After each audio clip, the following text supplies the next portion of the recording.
Good evening, everyone. Thanks for tuning in to the MCBCFA Network. This is Dr. Omnibus, and tonight we're going to talk about turning single-issue comic books into hardcovers. This is something that I started doing when I wanted to get rid of all my single issues and wanted to convert my collecting into collected editions. There were some single issues I didn't want to get rid of, or that I didn't want to reacquire in collected edition format, so I started making them myself. It's not necessarily the most economical thing to do, but sometimes it is. So we're going to talk a little bit about how to put these together. And one of the benefits to doing these is that you can put whatever you want in them.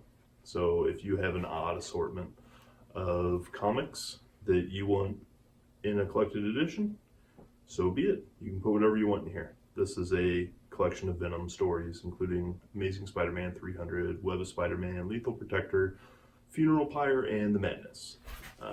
But that's not what we're making tonight. And I do contract out dust jackets for them. I have a graphic designer create these so that the books look a little better on a shelf than just this plain red block. Generally, I pay about $10 for the design work and $10 to $15 for the printing on those.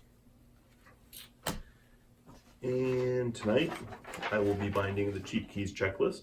This will serve as my table of contents page. I'm also going to put my card in the book, my Cheap Keys checklist card. This will serve as a title page. I'm probably not going to do a dust jacket for this, but I will adorn the outside of the book with Make Comic Book Collecting Fun Again stickers. Here we've got the actual comics that we're going to need. This will be on the larger side of ones that I've made before. I don't remember how many books are on the list, but I think it's in the realm of 21. So yeah, that's just about perfect. I generally say 15 to 20 books is the perfect size to do for a hardcover like this, because it gives you enough space to make a good thick spine.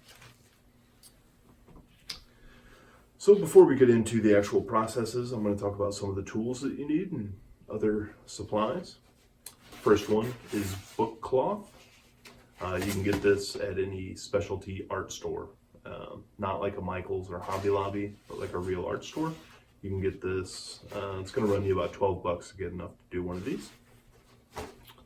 You need chipboard, which you can get on Amazon in packs of 25 to 100, something like that. It's pretty cheap, it's just cardboard. These will serve as the front and back cover and the spine. You will need various cutting devices, scissors, and a razor.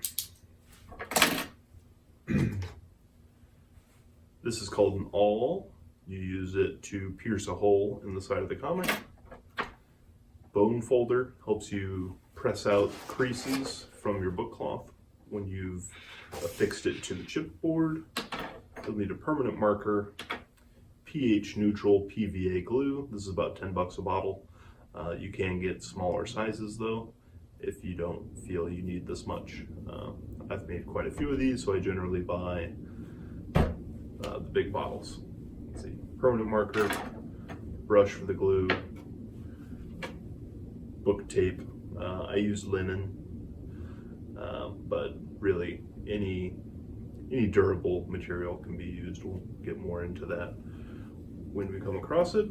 You'll need paper clips and or binder clips. You don't really need them, but I recommend using them. I'll show you why in a little bit. You need sewing needles, or really you just need one sewing needle, but I've got them in assorted sizes. I like to use larger ones. They're just a little easier to work with, and particularly when you're threading them. And you will need thread must use waxed thread. The wax on the thread helps grip the paper after you've run it through the book, and that helps hold it all together. If you don't use waxed thread, you increase the chances of ripping the book and it just falling apart. And let's see, assorted clamps, a pencil, and I like to have large sheets of paper around that I can lay on my table to do the gluing so that I don't get glue all over my table. Although this glue is water soluble and it's really fun to pick off your fingers, which I will be doing plenty of that later. So let's take a closer look at the actual process of putting this thing together. Step one of this process is you take all the books out of the bags and boards and you stack them up in the order that you want them in your hardcover. And you take your permanent marker and you pick 6 spots on the spine of the book that you want to sew through. You want to avoid the staples when choosing these spots, and you want to be about an inch from the top or the bottom of the book for the first and last holes. So you take a marker and you make a mark going straight down the stack.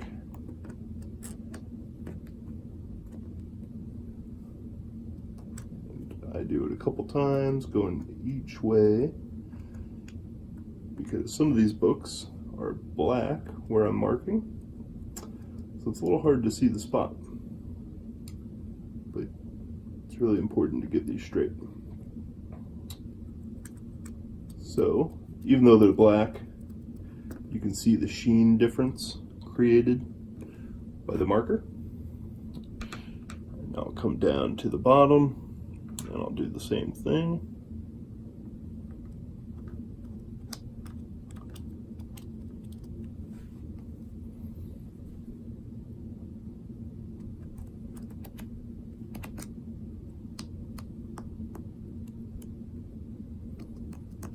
Make sure you get a good amount of ink on each comic.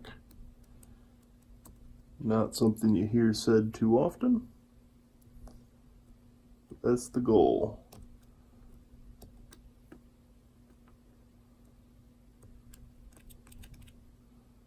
Alright, I think I got all those. Alright, so that'll be the first and the last hole. Now you need 4 more in between those, and they need to be spaced about a pinky's width apart, or 2 of them do, and then 2 more down here. So I usually go just on the other side of the staples.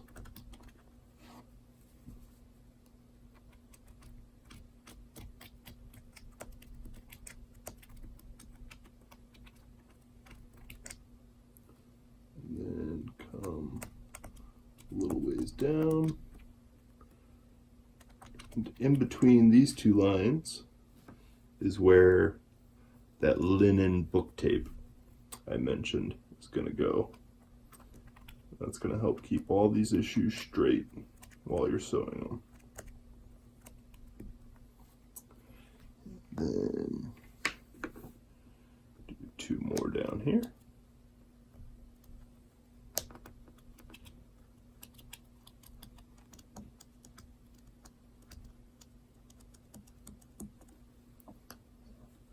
I got 1 right on a staple. Since the stapling practices are inconsistent from book to book and issue to issue, sometimes you just got to do that. So I'm just going to have to pull that staple out. It's generally said that you should take all the staples out anyway, but since I don't use a book press, I think that I can get away without it. And I've never experienced any adverse side effects from not removing the staples. And just removing the staples in itself is an 1.5 hour long project on 20 or so issues.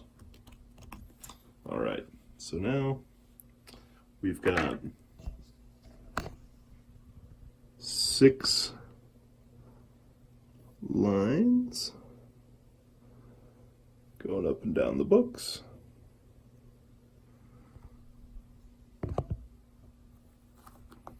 Now it's time to poke a hole through each one of those black spots. I'm going to come back to the first issue because this is a square bound book. It doesn't have a centerfold. So if I poke a hole through here, it doesn't actually go through all the paper. So I actually need to poke a hole through the top of this one. So I'm going to come back to that.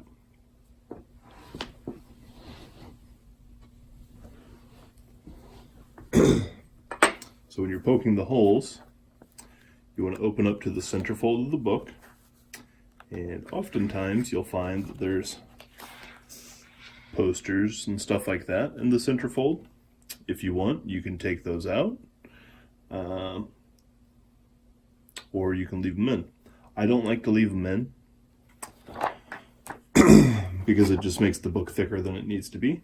So I'm also going to come back to this issue, because I'm actually going to pop that out of there before I do this. Now with Avengers 195, I'm pretty sure there's no poster in the centerfold of this one. So go to the centerfold where the staples are, and you flip the book back over, and you poke a hole right on the spine on that black dot. You do that on all 6.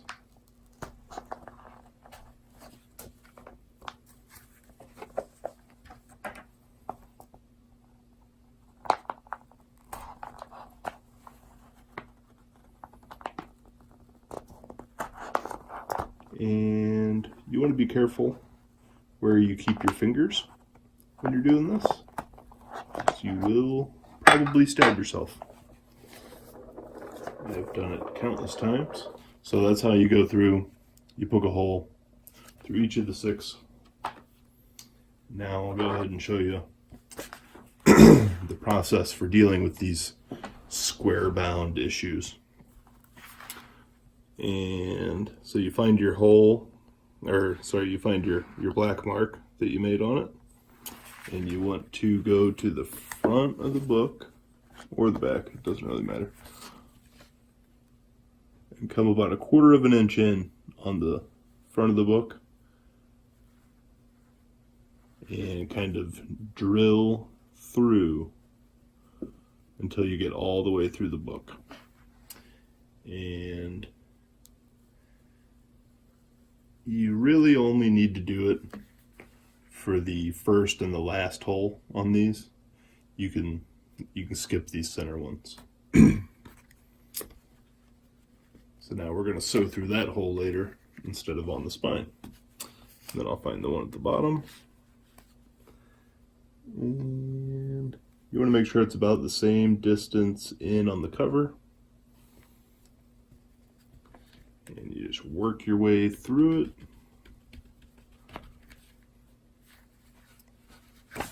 Right. That one's done. And I'll go ahead and show you the process for removing some of these goodies that you find in the middle. This is a pretty awesome poster, so I don't want to just leave it in the book. So I use my piercer, and I use that to pry up the staples, being extra careful not to rip the paper that's underneath it. And once you've got both prongs lifted, use the back of it to push it through. And then you can pull the staple out. And do it again on the top staple.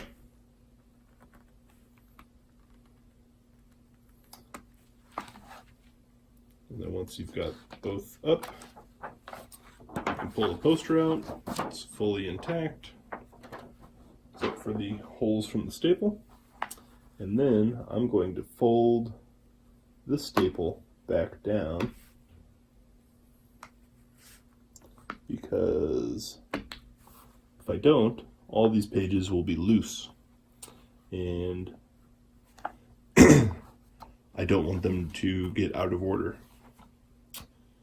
So I do keep binder clips and paper clips in my little tool bag here, so that if I decided that I didn't want to leave the staple in, I could go ahead and toss a paper clip on the top and the bottom to make sure that the pages stay in order. And now while I've got it open, I will poke through the 6 holes. I like to pull it to the end of the table like this, so that I can use the table for support, and it prevents me from having to bend the book so much while I do this. Not that I really care about the condition,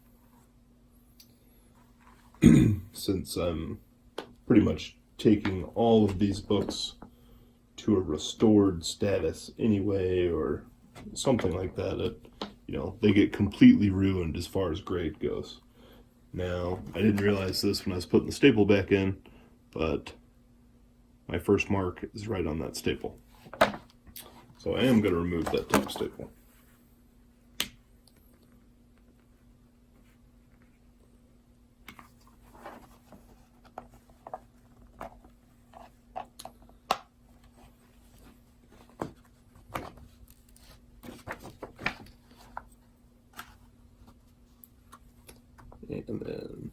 And then I can use the staple hole for the sewing. I need to hold these together. So you go through, you repeat that process for every book. And then you move on to the next step.